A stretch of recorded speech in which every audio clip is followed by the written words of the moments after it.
Today we are going to study Maths 2, lesson number 2, parallel lines. What are parallel lines? See figure 1. This is a plane. This is line L and this is line M. These are non-intersecting lines. So, the lines which are coplanar and do not intersect each other are called as parallel lines. Coplanar means lying in the same plane. Now, see the second figure. This is line L and this is line M. And N is a transversal. What do you mean by a transversal? If a line intersects given two lines in two distinct points, then that line is called a transversal of those two lines. Over here you will see N is the transversal. It intersects these two lines at two distinct points. This is the first point of intersection. This is the second point of intersection. Over here 4 angles are formed and here 4 angles are formed. So, in the adjoining figure, you will see that due to the transversal, there are two distinct points of intersection and because of which 8 angles are formed. These angles are in pairs. So, which are these angles that we are going to study now? The first type is pairs of corresponding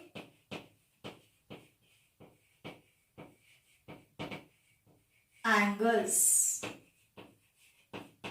There are 4 pairs of corresponding angles.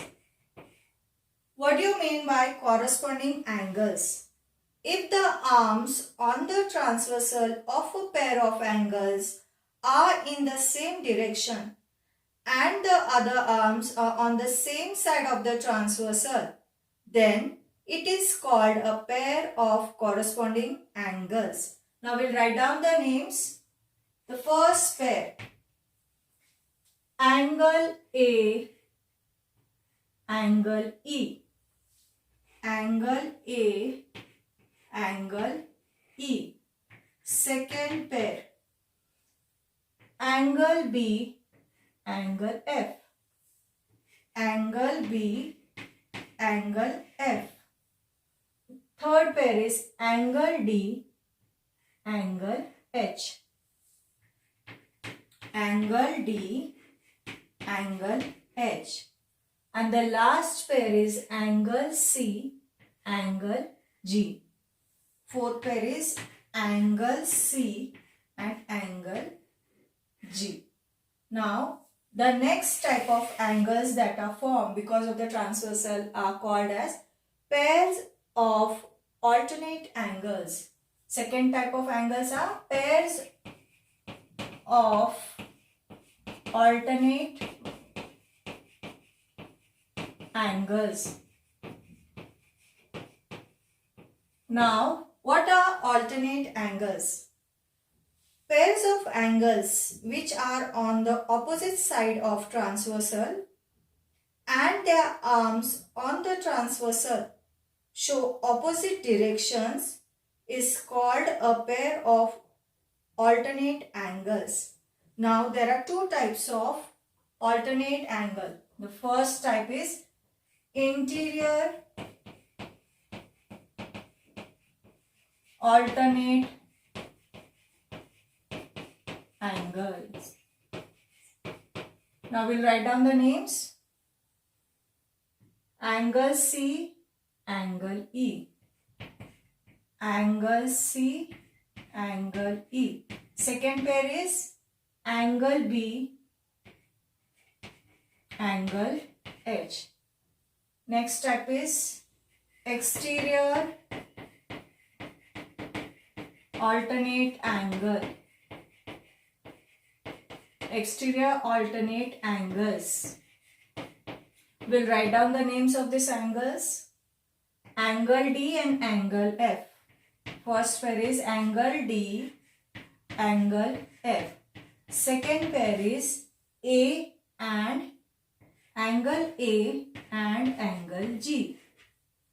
Now the third type of angle that is formed.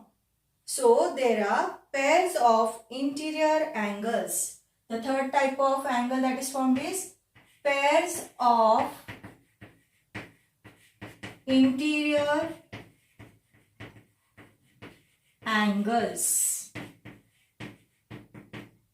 What do you mean by interior angles?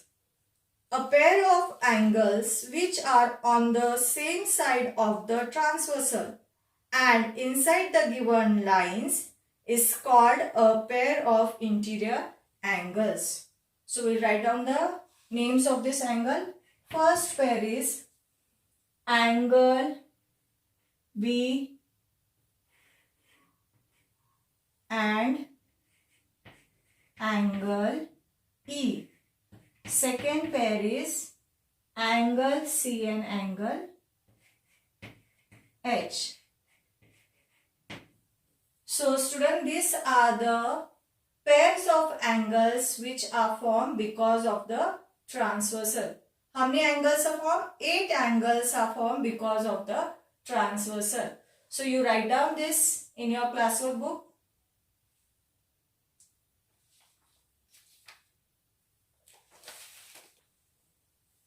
Now we'll study some important properties. First property, when two lines intersect, the pairs of opposite angle formed are congruent.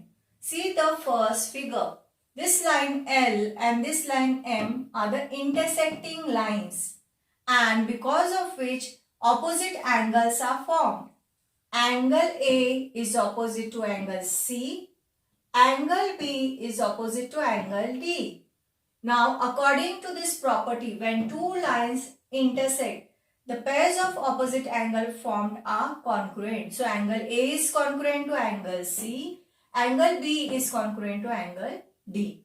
Now, the second property, the angles in a linear pair are supplementary. Supplementary means what? The measure will be 180. Now, see the second figure. This is the angle forming the linear pair. So, which are the two angles which are forming the linear pair? Angle ABD and angle ABC are the angles forming the linear pair. The angles in the linear pair are supplementary means, for example, measure of this angle ABD is X and measure of the angle ABC is Y. X plus Y will be 180, that is supplementary.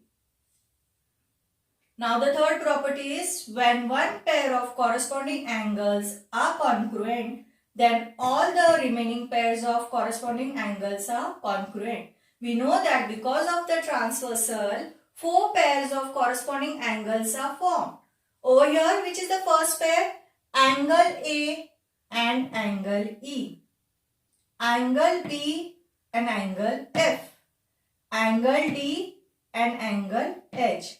Angle C and angle G. Now if I say angle A and E are congruent, then all the remaining 3 corresponding angles will also be congruent. Fourth property, when one pair of alternate angles is congruent, then all the remaining pairs of alternate angles are congruent. We know that there are 2 types of alternate angles. Interior alternate angles and exterior alternate angles. See over here, angle C and angle E are interior alternate angles. Angle B and angle H are the second pair of interior alternate angles. Which are the exterior alternate angles then? Angle D and angle F are the exterior alternate angles. Angle A and angle G is the other pair of exterior alternate angles. If I say that angle C and angle E are congruent, then all these other remaining alternate angles are also congruent. The fifth property, when one pair of interior angles on one side of the transversal is supplementary, then the other pair of interior angle is also supplementary. Which are the interior angles over here? Angle B and angle E. This is the first pair. Angle C and angle H. This is the second pair. Now, if B and E are supplementary, then the other pair of the angle, that is C and H, will also be supplementary. So these are some of the important properties that you have studied. You are going to write down these properties and draw the figure for your understanding.